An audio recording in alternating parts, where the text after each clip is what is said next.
Recuerda suscribirte y activar la campana para mantenerte informado. Así comienza nuestro Día Mundo hoy. Déjanos tu opinión al respecto.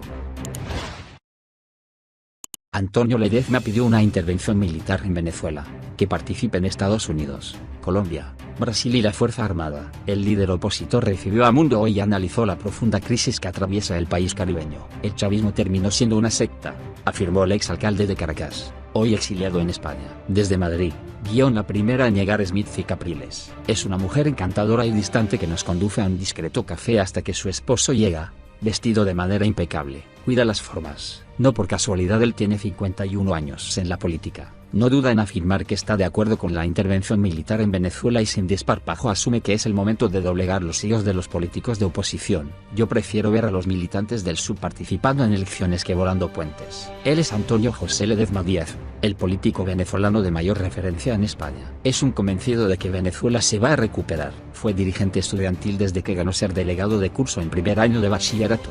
Después como candidato al Tribunal Disciplinario del Centro de Estudiantes. Desde entonces no he tenido descanso en la lucha política. Narra cómo soportó estar preso. Yo caminaba todos los días en la mañana y en la tarde, imaginándome que estaba en el Ávila o en Italia o en Seboruco, recordando mis vivencias. Dice con cierto pesar. Todavía me factura en el video del 31 de julio de 2017 que fue autocrítico, donde no solo le enfilaba las baterías contra el régimen sino también a la oposición, porque consideré que fue un error no haber aprovechado la mayoría calificada en la Asamblea Nacional para designar a los nuevos rectores del INE y a los magistrados del Tribunal Supremo. Caímos en la ilusión de un referéndum revocatorio y luego en la celada del falso diálogo. No sabe cómo explicarle al mundo que Maduro se sostenga en medio de la hiperinflación, los niveles de criminalidad y pobreza, la desnutrición, la reaparición de las endemias, el embarazo adolescente, la caída del productor económico, cuando estaba en la cárcel militar de Ramo Verde junto con Leopoldo López en celdas contiguas, hablaban a gritos para poder oírselo de la participación en las elecciones y estaban de acuerdo en que no era lo más conveniente. Después Leopoldo me confió que había sido derrotado por la dirigencia de su partido que por mayoría decidieron ir a las elecciones regionales.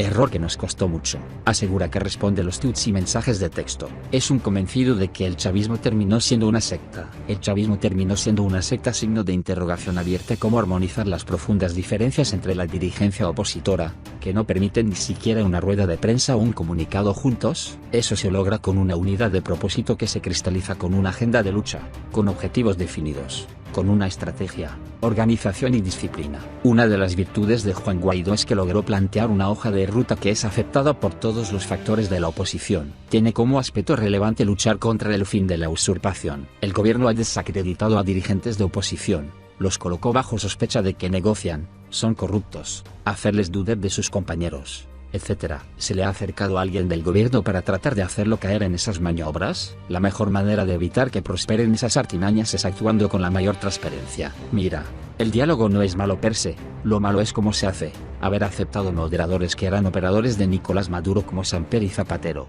como lo que hacía en República Dominicana donde se sabía que el gobierno dominicano tenía interés en reducir la deuda de $4.000 millones a la mitad, negociar una refinería, etc. Lo erróneo fue no haber ido con una agenda bien definida y el respaldo de la ciudadanía. Si en algo son expertos los cubanos es en la intriga.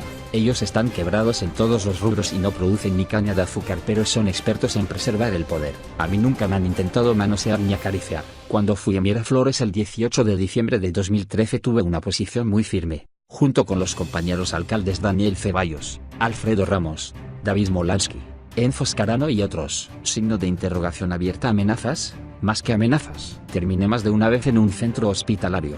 Fui de los primeros inhabilitados por la Contraloría General. Nos despojaron de más del 95% del presupuesto y de 13 edificios de la alcaldía metropolitana.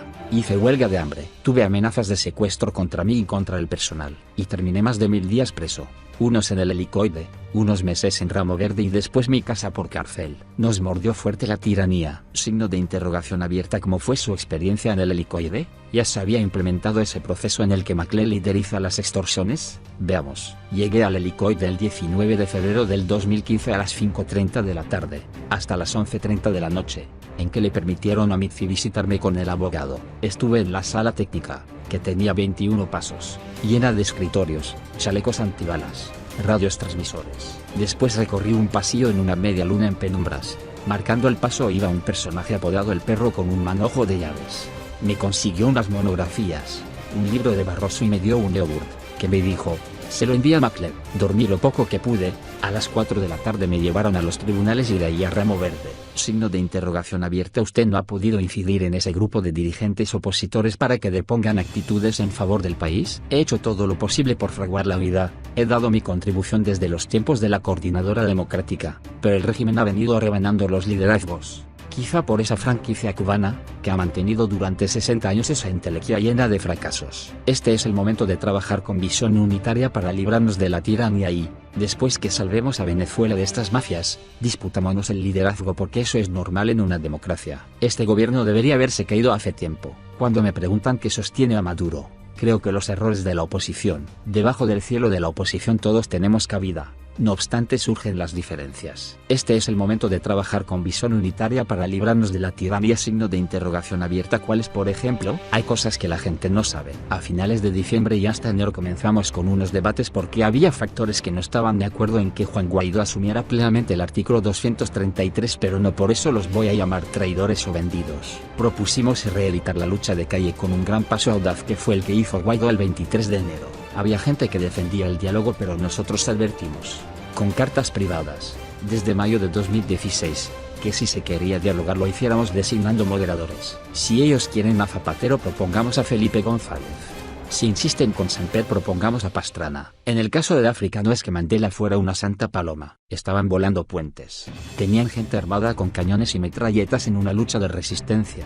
Mientras eso ocurría estaban dialogando, pero en el caso nuestro, el gobierno ni siquiera liberó a los presos políticos. En mayo de 2016 había 72 presos políticos, después que se incorporó Samper y Zapatero llegó a más de 600. Nunca abrieron el canal humanitario, prometieron devolverle las potestades a la Asamblea Nacional y lo que hicieron fue instalar una asamblea constituyente irrita. Prometieron un calendario electoral para hacer elecciones transparentes y lo que hicieron fue una cascada de fraudes. Signo de interrogación abierta. En esos 51 años de vida política, como lidia ahora con esa presión que hay desde las redes sociales, donde abunda el halago y el insulto? Uno tiene que adaptarse, uno es animal de hábito. Empecé mi trabajo de periodismo en un multígrafo. Aprendimos las pancartas en tela y así hasta llegar a la internet. Hacía mis artículos en la máquina de escribir en San Juan de los Morros en periódicos regionales El Nacionalista y La Prensa. Luego Últimas Noticias, El Mundo y otros. Signo de interrogación abierta. Pero ¿cómo hace para lidiar con los ataques en las redes? Por ejemplo, contra sus hijos. Hay cosas que no son fáciles así uno tenga piel de elefante. No es fácil aparentar que uno es estoico ante tales heridas. Dos cosas que a mí me han conmovido mucho. Alguien puso a circular un montaje haciendo ver que había agredido a Mitzi. Yo sería incapaz de pegarle a una mujer y mucho menos a la mujer que amo. Luego, el 1 de mayo, en un acto en el Paseo Colón aquí en Madrid, estaba con mis hijas y además tuve el honor que me cantaran ahí el cumpleaños. Saliendo nos llama gente amiga muy angustiada porque habían corrido que mi hija había sido detenida. Cosa totalmente falsa. Y la ponen como dueña de 130 apartamentos, que también es falso. Hay cosas que no son fáciles así uno tenga piel de elefante. Eso son cosas que duelen. Cuando yo me fugo, no había terminado de llegar aquí a Madrid y había gente diciéndome que le aclarara si Maduro me había ayudado a fugarme. Y si te pones a lidiar con esa basura, terminas atormentado. Con las redes estás sometido a un escrutinio público. Signo de interrogación abierta. ¿En algún momento ha influido lo que le dicen por las redes para que cambie de opinión o fije una posición distinta? Me ayuda a formarme opinión de lo que piensa la ciudadanía. Hay críticas que responden a la ansiedad o son consecuencia de las decepciones y frustraciones. Signo de interrogación abierta. Percibe que ha crecido entre los venezolanos un peligroso sentimiento de odio, tanto desde el chavismo como de la oposición. Sí, mucho odio. Me preocupa porque los fundadores del partido me contaban, así como Pompeyo Márquez, que al final de la dictadura de Pérez Jiménez hubo saqueos, confrontaciones, gente descuartizada, y pensar que Pérez Jiménez con Pedro Estrada eran niños de pecho en comparación con lo que está sucediendo ahora. Signo de interrogación abierta. Está consciente que no hay posibilidad de exterminar al chavismo, como tampoco el chavismo ha logrado acabar con la oposición. Las minorías, antes de llegar Chávez, siempre fueron toleradas. Democracia es pluralidad, es tolerancia y no intransigencia, es concordia en vez de odio. Esta gente, el chavismo, ha sembrado mucho rencor. La finalidad de nuestro proyecto es lograr la gobernabilidad de Venezuela porque sin gobernabilidad no hay paz. No hay justicia y para ello es necesario que haya instituciones. El SUV debe definirse en ser un partido o un centro de narcotraficantes. No puede ser un partido que esté relacionado con el terrorismo internacional o con grupos delincuenciales. No puede ser un partido que se ufane de tener en los colectivos a los pranes de las cárceles o de hacer negociaciones con los garimperios o los desplazados de las FARC y el ELN. Yo prefiero ver a los militantes del SUV participando en elecciones que volando puentes. Eso no significa que bajo el paraguas de la justicia transaccional vas a hacer borrón y cuenta nueva. Aquí tiene que someterse a la justicia aquel que tenga cuentas que pagar. Si queremos tener paz, debe haber justicia, lo que no significa que sea venganza. Democracia es pluralidad, es tolerancia y no intransigencia. Es concordia en vez de odio. Signo de interrogación abierta. ¿Usted está de acuerdo con la intervención militar de Estados Unidos en Venezuela? Sí, estoy de acuerdo en que haya una intervención humanitaria que contempla una fuerza de paz para doblegar la mafia. Ya hemos probado todos los caminos. Hubo diálogo cuando el moderador fue Gaviria y Carter. Se acordó desarmar a los colectivos y más bien los rearmaron. No respetaron a los medios de comunicación. Luego vino el diálogo del 2014. Cuyos acuerdos no cumplió el gobierno. Fuimos a elecciones en condiciones adversas, pero se usaron maniobras legales. Signo de interrogación abierta. ¿Se ha imaginado cómo será la intervención? Lo ideal hubiese sido que Maduro aceptara las conclusiones de un diálogo y se hubiese ejecutado el referéndum revocatorio. Entre Maduro y Diosdado Cabello, no hay ninguna afinidad, lo que hay es una lucha de poder y los une el delito y el miedo. No me queda claro cómo se imagina esa intervención militar. Una fuerza múltiple que se apoye en la doctrina admitida por la ONU, que es la doctrina de la responsabilidad de proteger, que participe no solo Estados Unidos, sino Colombia, Brasil y la Fuerza Armada venezolana. Dentro de Venezuela y fuera de Venezuela hay militares comprometidos con la causa democrática, no que la Fuerza Armada dé un golpe militar, sino que eviten que Maduro siga pateando la Constitución, el Estado de Derecho y la dignidad de los venezolanos. Estoy de acuerdo en que haya una intervención humanitaria que contempla una fuerza de paz para doblegar la mafia. Disculpe que insista, pero ¿no se ha imaginado que esa intervención termine siendo una carnicería que derrame sangre de gente inocente? No. Yo creo que puede ayudarnos a evitar que se siga derramando la sangre de gente inocente. El año pasado murieron más de 26.000 personas. En los 20 años de Chávez y Maduro ya han muerto más de 330.000 venezolanos. Diariamente mueren mujeres por cáncer de mama porque no hay quimioterapia.